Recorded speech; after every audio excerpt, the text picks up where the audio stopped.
किशोर कुमार के मैंने बहुत सारे इंसिडेंट सुने, बट ऐसा कोई इंसिडेंट है क्या जिसने आपको एकदम हैरान कर दिया और आपने ही वो देख रखा हो, विटनेस कर रखा हो? किशोर दा की एक ये आदत थी कि वो जो काम करते थे तो उसका पूरा एक स्क्रिप्ट बना लेते थे कि जैसे घर से जाऊंगा गाना गाऊंगा, तो गाना गाने से पहले उसका इतना रियाज करके जाते थे, वहाँ पे उछल कूद करके बिल्कुल म्यूजिशियन के बीच में एक मूड ऐसा बना लेते थे कि हाँ सब गाना गा रहे हैं। लेकिन गाना गाने से पहले शुरू करते थे, चाय पिया, आधा कप चाय पिया या पूरा कप चाय पिया। चाय पिया? चाय पिया क्या है? चाय पिया का मतलब ये है कि पेमेंट पूरा मिल गया अनवर। ओह, आधा मिला तो आधी चाय पी, पूरी चाय पी तो मीन्स पूरा पेमेंट मिल गया। फिर वो तल्लीन होके गाना से गाना गाते थे। अच्छा। कितनी देर तक वो उछल कूद करके अपने उस कैरेक्टर के मूड में आते थे। हाँ। तो ये उनकी एक अदा थी और वो प्राय हर रिकॉर्डिंग में जाके बड़े हंसते खेलते जाते थे, वहाँ के सब म्यूजिशियन से मिलते थे और फिर वो बड़ा लाइवली गाते थे। आपने किशोर दा के साथ किस प्रोजेक्ट में काम करा था? किशोर दा सिंगर थे, मैं डायरेक्शन में था, तो डायरेक्ट रिलेशन उनसे कभी नहीं बनता था। हमारे म्यूजिक डायरेक्टर जाते थे, उन्हें गाना सुनाते थे, उनसे रिहर्सल करवाते थे और हमारा मैक्सिमम जो इंटरेक्शन होता था वो म्यूजिक डायरेक्टर से होता था या लिरिक्स राइटर से होता था। गाना रिकॉर्डिंग के लिए जब स्टूडियो आते थे तब बस उनकी झलक देखने को मिलती थी, उनका मूड देखने को मिलता था और उनके मूड के हिसाब से हम आर्टिस्ट को इंस्पायर करके फिल्म में एक्टिंग करवाते थे। मेरा उनके साथ में जो पहला एक गाना करने का मौका मिला वो देवानंद की फिल्म में मिला। मैं जब बॉम्बे पहुंचा था तो देवानंद से बहुत इंस्पायर था। देव साहब उस समय देश परदेश फिल्म बना रहे थे, उसमें किशोर दा के गाने थे। महबूब स्टूडियो में सेट लगा हुआ था। लूटमार फिल्म में मैं उनके साथ में था। तब वो जो गाने पिक्चराइज होते थे तब हम उनकी सिर्फ आवाज़ सुनते थे। लेकिन इत्तेफाक ऐसा था कि वो जूतारा रोड के ऊपर किशोर कुमार का बंगलो था, गोरी। तो किशोर दा के घर के आसपास होने के कारण उनकी बहुत सी चीज़ें देखने को सुनने को प्राय मिलती थी। अपनी फिल्म की शूटिंग वो अपने बंगले में करते थे।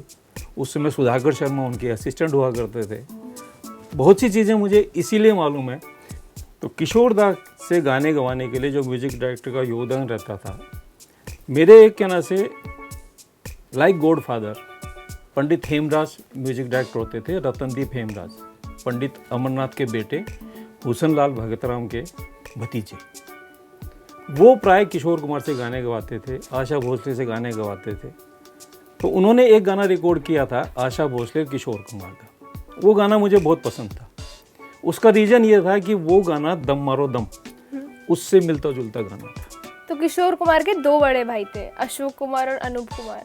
बट अशोक कुमार तो इतने फेमस हो गए थे और किशोर कुमार भी बहुत अच्छे गायक बन गए थे एंड तक, तो अनूप कुमार क्यों नहीं चले इतना? हर आदमी हर काम नहीं कर सकता। जब परिवार का एक आदमी हिट हो जाता है तो उसका कंपैरिजन हमेशा हिट आदमी से किया जाता है। अशोक कुमार अपने आप में इतने ज़्यादा हिट हो चुके थे कि अनूप ने कभी उनके सामने एक चैलेंज के रूप में आने का काम ही नहीं किया। ये तो किशोर कुमार थे कि वो फिल्मों में आके हिट हो गए, एक मुकाम बनाने लग गए और पहले अशोक कुमार से अलग लाइन उन्होंने चुनी।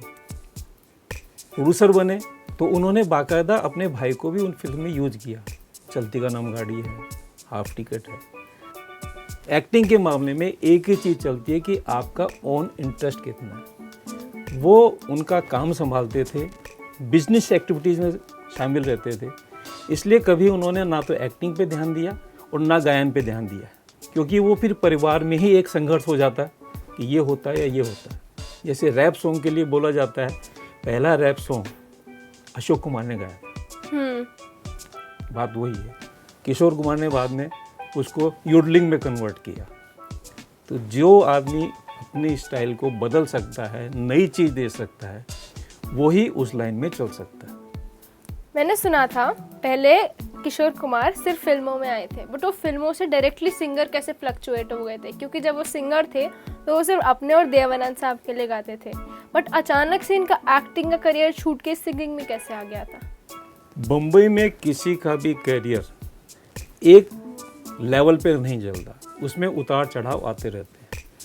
उसी उतार चढ़ाव के बीच में इंसान अपनी वहाँ की ज़िंदगी को बदलता रहता है। मधुबाला की डेथ के बाद में वो अपने आप में इतने सीरियस हो गए थे कि उनका किसी काम में मन नहीं लगता, और तब उन्होंने सिंगिंग की तरफ ध्यान देना शुरू किया। उसी समय में उनको अच्छे अच्छे गाने मिले, पैथेटिक सॉन्ग्स मिले, और इंडस्ट्री में एक नया एक्टर मिला।